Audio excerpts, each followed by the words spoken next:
I think this is going to be an interesting show. We have with us Tom Farrey. He is the founder and executive director of the Aspen Institute Sports and Society program, creator of Project Play. He's a former ESPN investigative journalist whose work won two Emmys and an Alfred E. DuPont Columbia University Award. I thought it'd be Alfred E. Newman, but no, it's not. It's DuPont. And he's one of the leading national voices on youth sports, costs, safety, access, commercialization, and all other things under the sun. Tom, how did you win these two? What would you win these two Emmys for? Tell me about that. That was, oh man, that was a couple decades ago. One was on the torture of Iraqi athletes by the son of Saddam Hussein. Just as How we did were you ever do that? How did you? So what happened? Tell us just a little bit about that. out of the, well, I read a piece in the New York Times about, I think it was Harvard was collecting documents on the torture of Iraqi citizens. And I said, "Oh, I wonder if there are any athletes in that file." So I spoke to the director. The director said, "Oh, yes. And you should talk to these people." Next thing you know, I'm in London and Detroit and other places talking to these athletes who were tortured in the Olympic facility in Baghdad. And this is just prior to Well, the why would they Gulf torture War. them? They're athletes. That doesn't make. I mean, that's kind of Because Uday Hussein was a crazy dude who just yeah, he did not really like. was. He But was bad. he would torture them in the facility in Iraq. Well, yeah, he would have them jump into vats of sewage. He would, hold, tie them up by their hands. Yeah, I mean, straight up like medieval stuff. Why? Because they lose games or they would dishonor Oh, him or okay. something. It was the Yeah, punishment. it was the Yeah. punishment, Well, I or guess you're I seen would. as Yeah. disloyal. So I Yeah. guess I would not want to be an Iraqi athlete in those days by any. What a horrible thought. Okay, what was the second one for?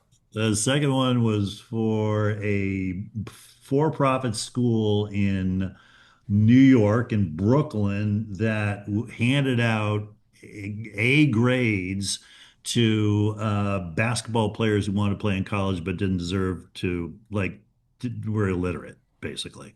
And so it was just a bogus grades factory that was used to process elite athletes. How much of that goes on today when we see elite athletes and they're in school to get a degree, blah blah blah? Yeah, Do any of them like? I mean, how does that work? Yeah, I mean, there are plenty of athletes who are plenty smart. I mean, I would argue I could do a whole documentary making the argument, and I would make it stick that great athleticism is the highest form of human intelligence. But that's a whole nother subject. Wow. I just think, brain, body, mind, body, spirit, pulling it all together, doing amazing things is a reason why we're drawn to elite athletes. But when it comes to academics, like math, reading, writing, arithmetic, that type of thing. Too many athletes continue to be just like pushed through the system and end up having, third and fourth grade reading levels by the time they get to these very selective colleges. We're going to get to the focus here on the cost of youth sports and all that, but I want to before we get there. So I want to say you were saying that for the elite athletes, Jesse Owens is just celebrating his Yeah, family celebrating 90. I think it was 90 years ago when he was in Berlin. right. Couldn't have been 90, is it? Yeah, maybe it was. Yeah, yeah, 1936. 1936. Hmm. So I mean, you know what he did? He won four gold medals, and then he had that one long jump. You remember that, where the German actually helped him to avoid fouling because the Nazis didn't want him, of all people, to have him win. Or the guy that just broke the mile record, who's been training and has a Yeah. bodysuit and shoes and sleeping in an aerodynamic. Or you take Djokovic or take Muhammad Ali or whatever. So you're saying that the combination of mind and body Yeah. uh, talk about that a little bit. Expound on that, if you would. I mean, think about speed chess, right? We think, oh, these people who play speed chess are really so smart. Man, speed chess is so much easier than what you see in an NBA game. Think about when I was covering the NBA, it was a long time ago, it was Magic Johnson. And it occurred to me, you got Magic Johnson dribbling that ball. He's got four teammates, all of whom have different characteristics, and he's got to keep that in his head. Some of them are also tired. Some of them are not so tired. Some of them are hot hand. Maybe some don't. And they're being covered by four different people. And they're all moving through space. And you got your coach yelling at you. And you got the crowd coming down on you. And you got the scoreboard. And then in a moment, while someone's trying to swipe the ball away from you, you process. The computer up here processes what needs to happen, and then your brain talks to your muscles, which talks to the end of your fingers, and you whip the ball to a space that doesn't look like someone's going to be open, but what do you know? They flash open, they grab the ball, and they lay it in. I mean, I don't know. To me, that just seems like human excellence at its finest. And I think an enormous amount of computing power, and emotional intelligence, and yeah, psychology, and it just requires so much of the human condition, much more than just sitting at a computer trying to write a white paper like I do. Well, Tom, what about is it? Should you confine it to certain sports? In other words, when you talk about Magic Johnson, we're talking about teammates in an amazing, display of athleticism. Well, what about a skier? What about Michaela Schifrin? I Yeah. mean, is the same thing true? You think there, or for Yeah. or Messi? Well, of course, Messi's got teammates.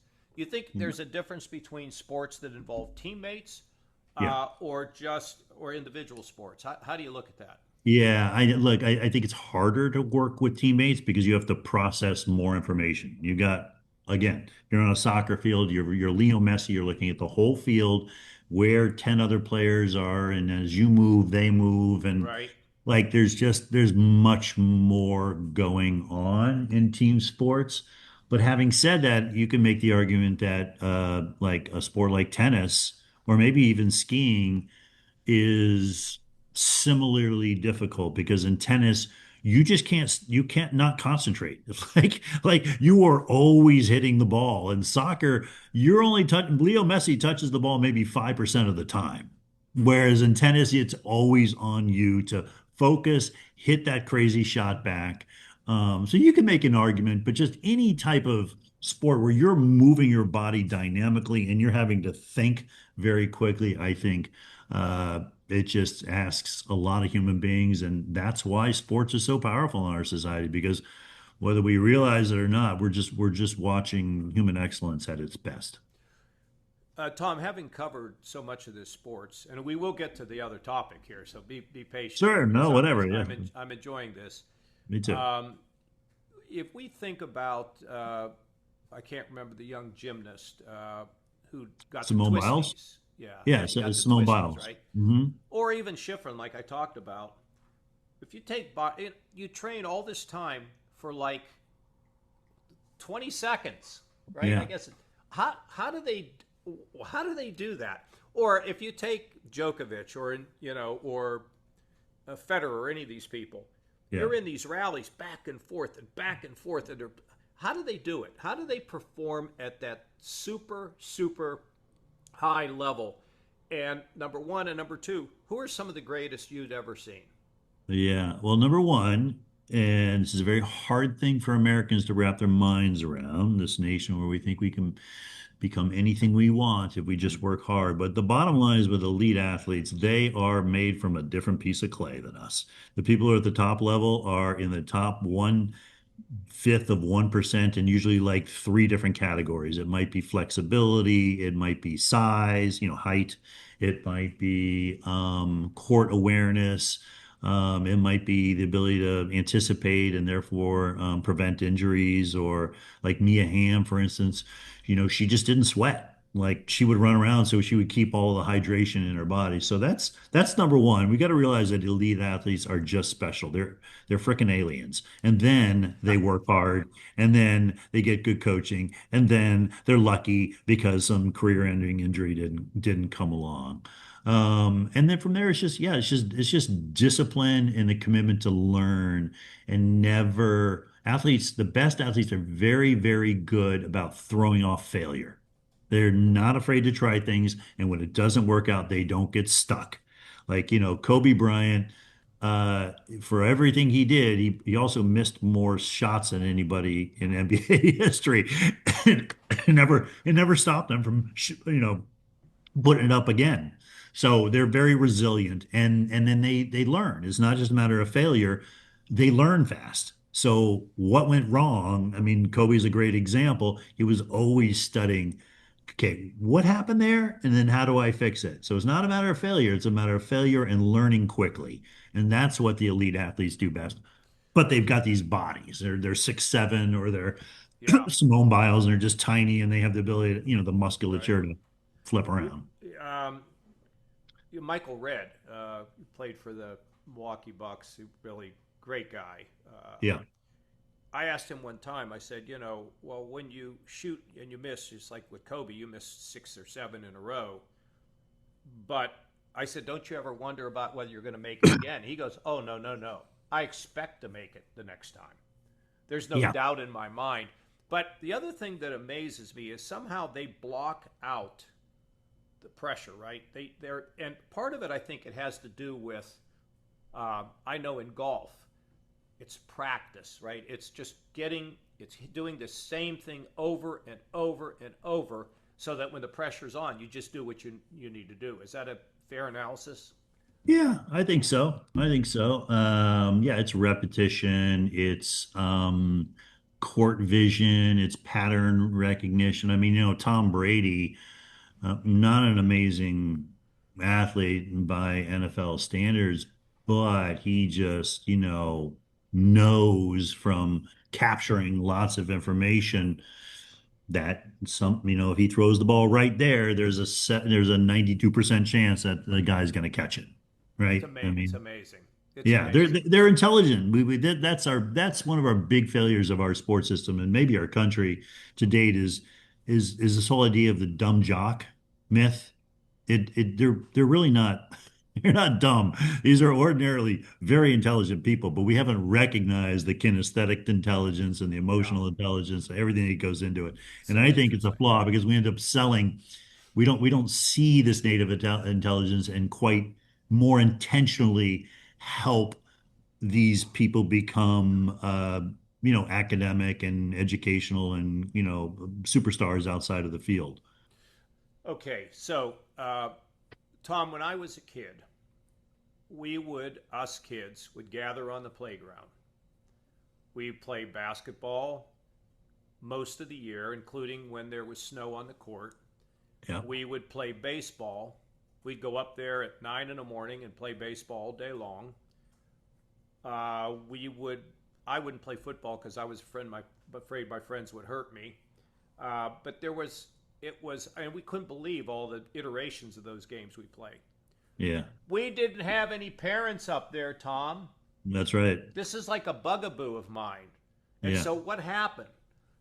We'd get together, we'd choose sides, we'd argue about who's going to be on what team. that's right. We'd hit the ball foul. No, it wasn't foul. No, it was fair. I mean, all that stuff. I think it taught me a lot about life. And now it seems like everybody's got to go to their kids' games. Every kid's got to have have a uniform. I mean, Right. is this good compared to the way that I grew up? Are the kids any better? At the very least, it's different. But yeah, what you learned was playground politics. And you could probably draw, I'm not going to speak for you, but maybe you could draw a line between playground politics and real politics Okay, later there's on, some truth to that. Yeah, right? yeah, yeah. I talked to, when I wrote this book back in 2008, called Game On, the All-American Race to Make Champions of Our Children. It was really the first journalistic examination of the largest and most important layer of our sport ecosystem, which is youth and school sports. I talked to Jack Welch, and I have a whole chapter on Jack Welch, and his experience was a lot like yours, Governor. He grew up in Salem, Massachusetts. And you would go down to the pit, they called it, and they would decide who was going to be on what team. And when some kid didn't perform, it was Jack who would get in his grill. And all these ideas that Jack developed at the pit informed his approach to building GE in the 80s and 90s into the behemoth that it was. Meritocracy and He even, I think, named the company gathering space as the pit. Yeah, I mean, America was built on this. America was built on children solving small problems together in their neighborhoods at low cost without parents getting in the way. And I worry about a country that doesn't have that anymore, where kids are in uniform starting at age 3, and parents are always on the sidelines, and parents are telling, coming up with a batting order and telling kids to take a strike or not take a strike, and stripping them of the agency and the ability to work through problems themselves. I mean, we got to bring this back. Well, why are we doing that? Why has this been happening? What's the motivation for the parents, first of all? Yeah, the motivation for the parents is multifold.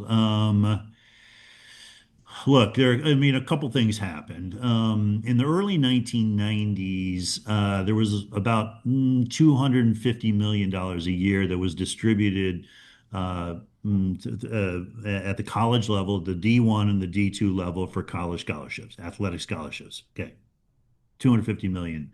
Now that's north of $4 billion. Okay. Now that's in large part because the cost of college has gone through the roof.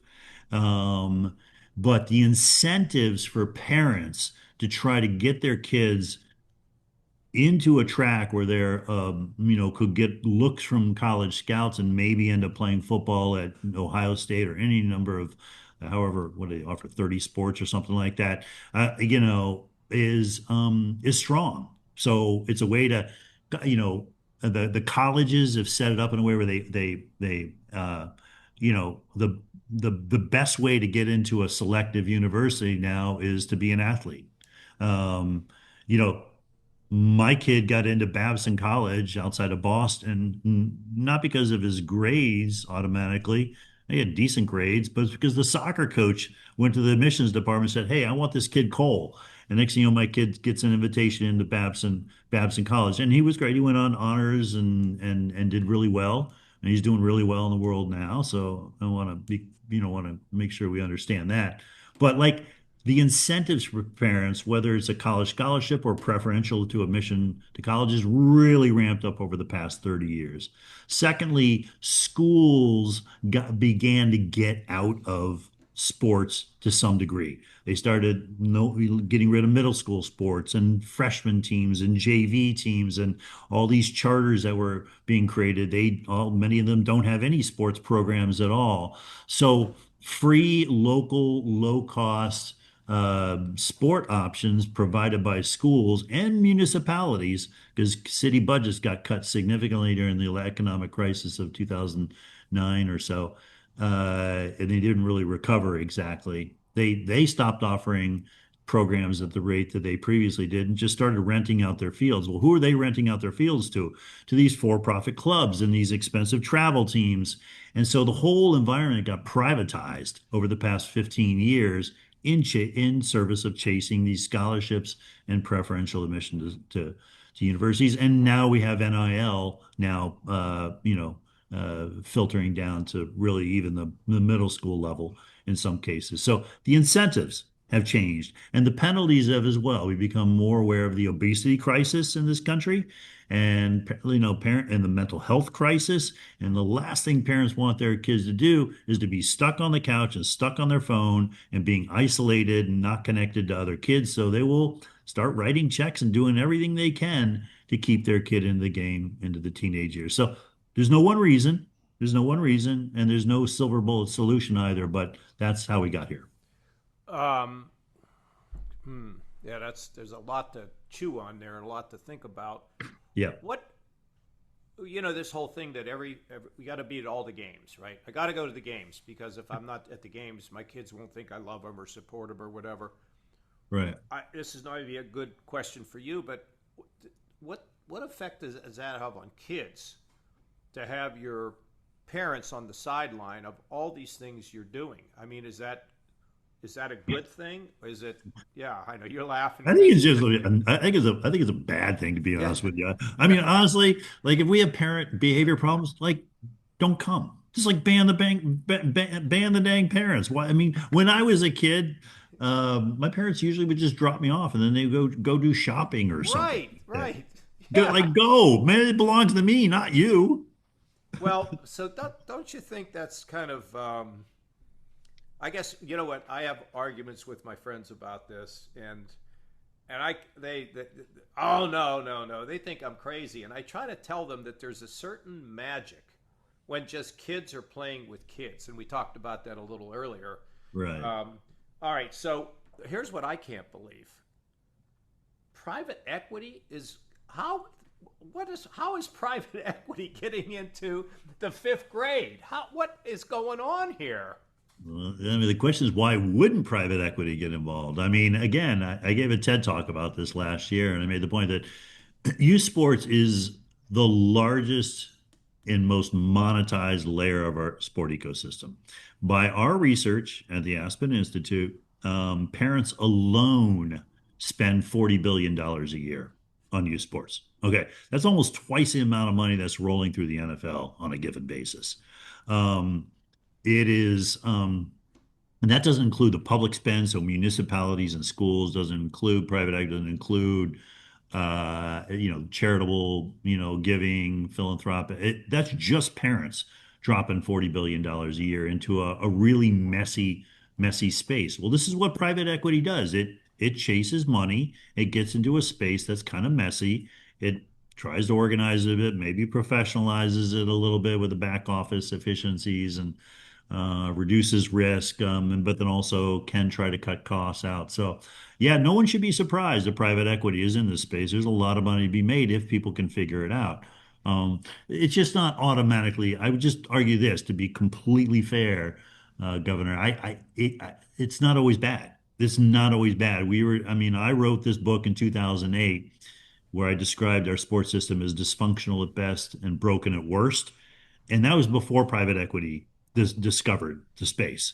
So, like, you could get rid of private equity entirely, and you're still going to have all the problems I wrote about back in 2008.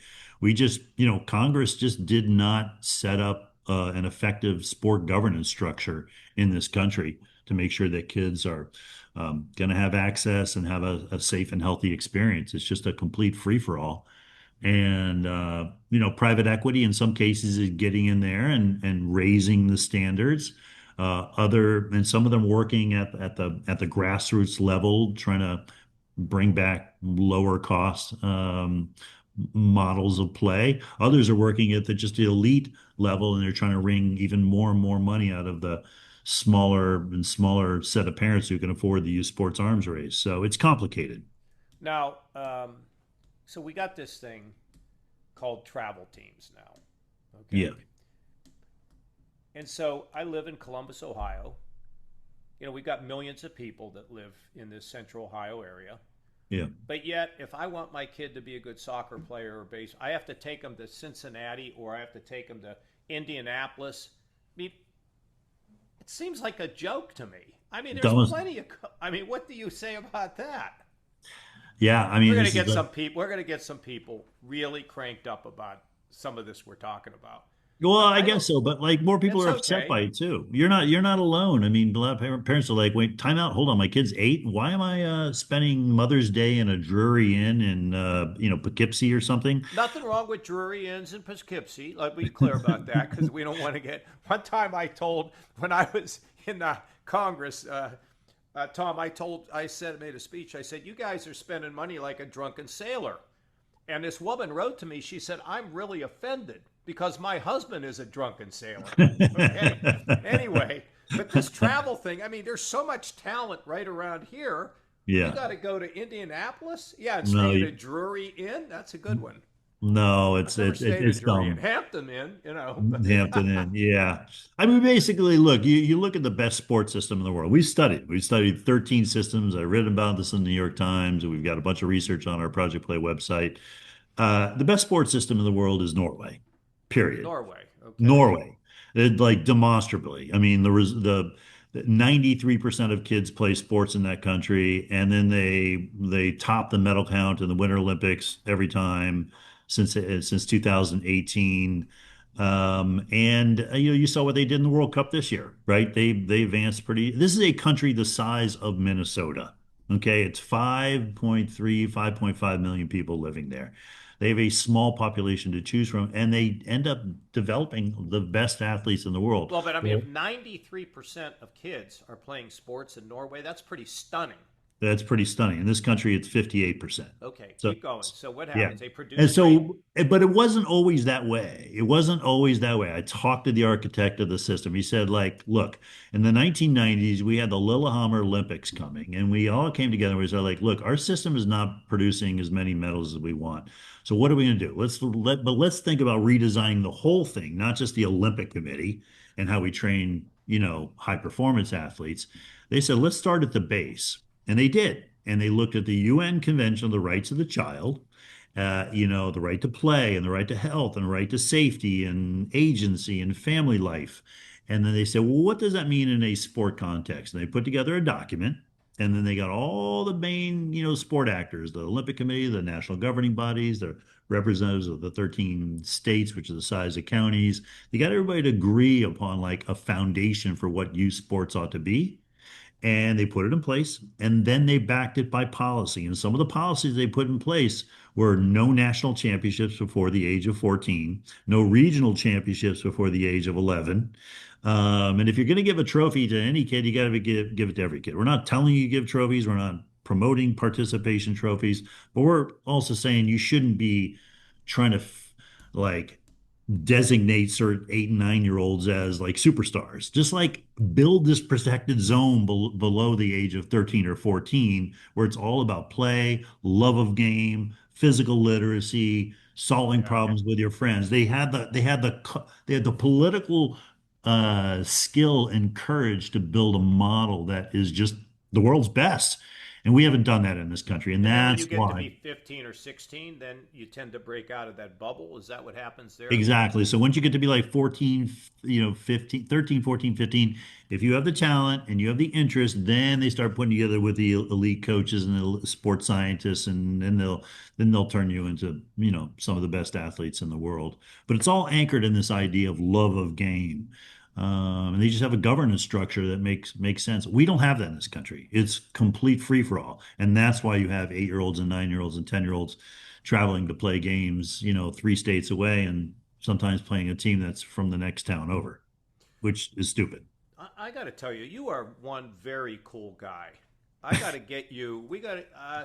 I'm gonna. I have a radio show on Sirius, and tomorrow I'm gonna have Bob Costas, and he's great. Oh But yeah, maybe some point down the don't road, I allow. could have you and talk because you've touched. What are all the sports that you have been involved with? I mean, I covered the NFL and the NBA early in my career. I was one of the youngest NBA writers, like right out of college. It was me, Stephen A. Smith, and David Aldridge were like the three youngest guys.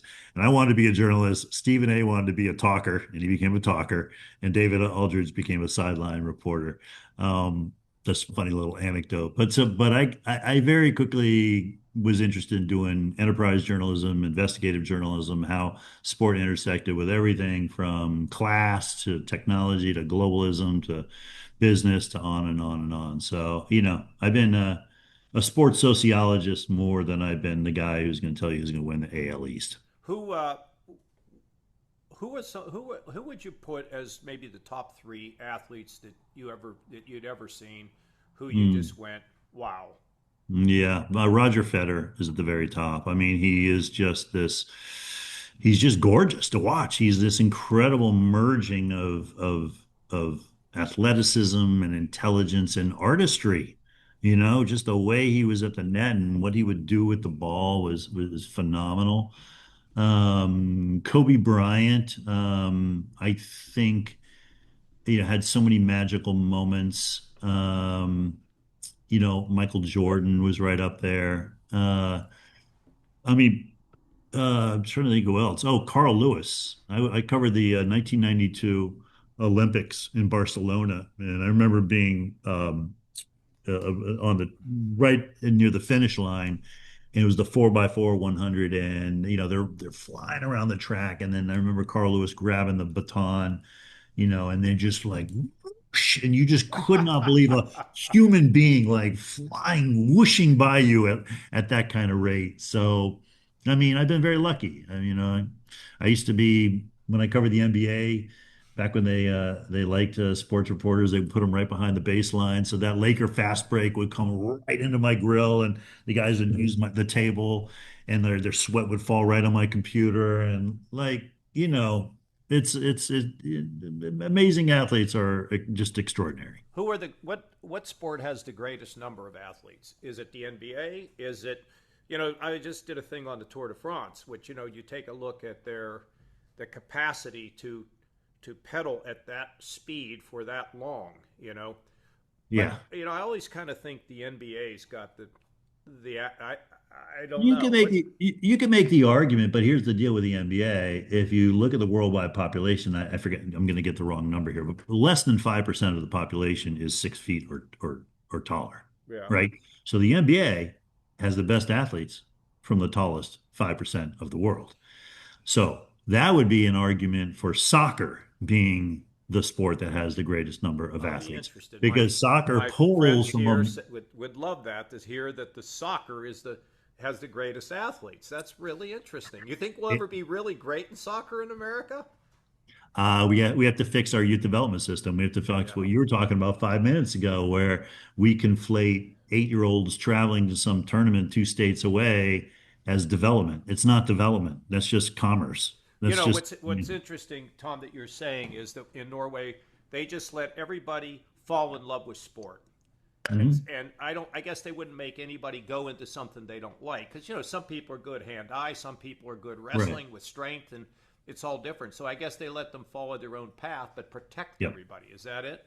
Yep. And they, promote multiple sports. But the main thing is they just keep it local and they have good coaches.